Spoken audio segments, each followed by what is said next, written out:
वृंदावन में कृष्ण जन्माष्टमी का उत्सव मनाया जा रहा था। चारों ओर भक्ति और उल्लास का वातावरण था। गोपियां और बालक कन्हैया के प्रेम में मग्न थे। वृक्षों की छाया में कृष्ण अपनी बंसी बजा रहे थे और उनके मित्र उनके साथ नृत्य कर रहे थे। राधा और उनकी सखियां कृष्ण के साथ रास में मग्न थीं। संगीत की मधुर धुन और नृत्य की लय से वातावरण जीवंत हो उठा था। उसी समय कंस का एक असुर धुंध में से प्रकट हुआ। उसने कृष्ण और गोपियों को घेर लिया। उसकी आंखों में क्रोध और बदले की भावना झलक रही थी। कृष्ण ने अपनी बंसी से एक अद्भुत धुन छेड़ी। यह धुन न केवल गोपियों को प्रेरित करती थी बल्कि प्रकृति को भी जीवंत कर देती थी। इस धुन के प्रभाव से असुर अस्थिर हो गया। कृष्ण ने अपनी चतुराई और शक्ति का परिचय दिया। उन्होंने असुर को अपनी बंसी की धुन में उलझा लिया, जिससे उसका ध्यान भटक गया। इस दौरान कृष्ण ने अपनी लीला से उसे पराजित कर दिया। असुर की हार के साथ ही गोपियों और वृंदावन के लोगों में खुशी की लहर दौड़ गई। कृष्ण की विजय गाथा हर ओर गूंजने लगी। सभी ने मिलकर कृष्ण की महिमा का गुणगान किया। वृंदावन का वातावरण हमेशा की तरह शांत और सौम्य था, लेकिन अचानक दूर से एक भीषण गर्जना ने इस शांति को भंग कर दिया। गांव के लोग चिंतित होकर इधर-उधर देखने लगे। असुर ने अपने विशाल शरीर और दुष्टता से वृंदावन में आतंक फैला दिया था। उसकी आंखें अंगारे की तरह जल रही थीं और उसका मकसद सिर्फ विनाश था। वृंदावन के निवासी भयभीत होकर अपने घरों में छिप गए। चारों ओर अफरा तफरी का माहौल था। कृष्ण ने स्थिति को समझते हुए धैर्य से काम लिया। चिंता मत करो, मैं इस संकट से तुम्हें बचाऊंगा। उन्होंने दृढ़ निश्चय के साथ कहा। उनकी आंखों में आत्मविश्वास की चमक थी और उन्होंने अपनी बांसुरी को कसकर थाम लिया। कृष्ण ने अपनी बांसुरी बजाना शुरू किया। उसकी मधुर धुन ने प्रकृति को भी शांत कर दिया। जैसे जैसे धुन आगे बढ़ी, असुर की आक्रामकता धीरे धीरे कम होने लगी। कृष्ण ने अपनी बांसुरी की धुन के माध्यम से असुर के मन को शांत किया और उसमें रह रही क्रोध की अग्नि को बुझा दिया। असुर ने कृष्ण की ओर देखते हुए कहा, तुमने मेरी शक्ति को चुनौती दी है, लेकिन मैं अब तुम्हारे सामने झुकता हूं। कृष्ण ने मुस्कुराकर कहा, शक्ति का सही अर्थ दूसरों की रक्षा में है, न कि उन्हें डराने में।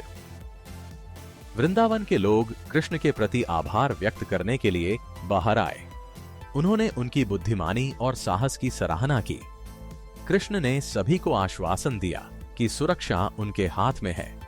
असुर का हृदय परिवर्तन हो गया था और उन्होंने अपने दुष्ट कार्यों को त्याग कर कृष्ण की शिक्षाओं को अपनाया।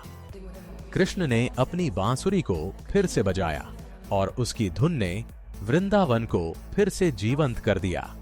गांव वाले उल्लास से भर गए और उन्होंने एकजुट होकर एक नए भविष्य की ओर कदम बढ़ाया, जहां प्रेम और शांति का साम्राज्य स्थापित हो चुका था।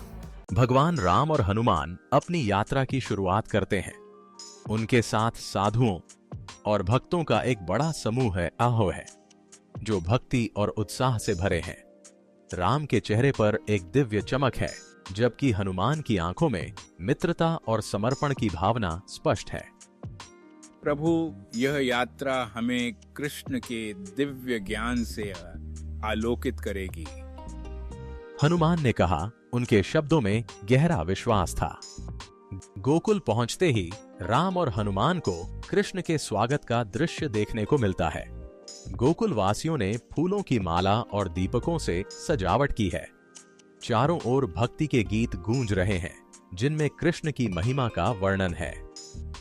आपका स्वागत है प्रभु, कृष्ण ने कहा। उनकी मुस्कान में अनोखी दिव्यता थी। राम, हनुमान और कृष्ण मंच पर एकत्रित होते हैं। उनके चारों ओर दीपकों की पंक्तियां जल रही हैं और आकाश में चंद्रमा की कोमल रोशनी बिखरी हुई है। सभी का ध्यान इनकी ओर है और इनकी उपस्थिति से वातावरण में एक अनोखी ऊर्जा प्रवाहित हो रही है। सत्य और धर्म की विजय सदा होती है, राम ने कहा। उनकी आवाज में दृढ़ता थी। कृष्ण ने अपनी वाणी से ब्रह्मांड का ज्ञान साझा करना शुरू किया। उनकी बातें गहरे अर्थों से भरी थीं, जो सुनने वालों के मन मस्तिष्क को झकझोर रही थीं। उनके वचन उस दिव्य चेतना को जागृत कर रहे थे जो हर आत्मा में समाहित है। सत्य की राह पर चलना ही वास्तविक विजय है। कृष्ण ने कहा। राम और हनुमान ने कृष्ण को सच्चे मित्र के रूप में अपनाया। तीनों के बीच प्रेम और आपसी समझ की भावना प्रकट होती है, जो सभी को प्रेरित करती है। यह मित्रता सत्य और धर्म की विजय का प्रतीक बनकर उभरती है। हमारी मित्रता अमर रहेगी, सत्य रहेगी और सत्य का मार्ग प्रशस्त करेगी। हनुमान ने कहा। गोकुल की इस रात में राम, हनुमान और कृष्ण ने एक साथ मिलकर जो संदेश दिया, वह संपूर्ण ब्रह्मांड में गूंज उठा।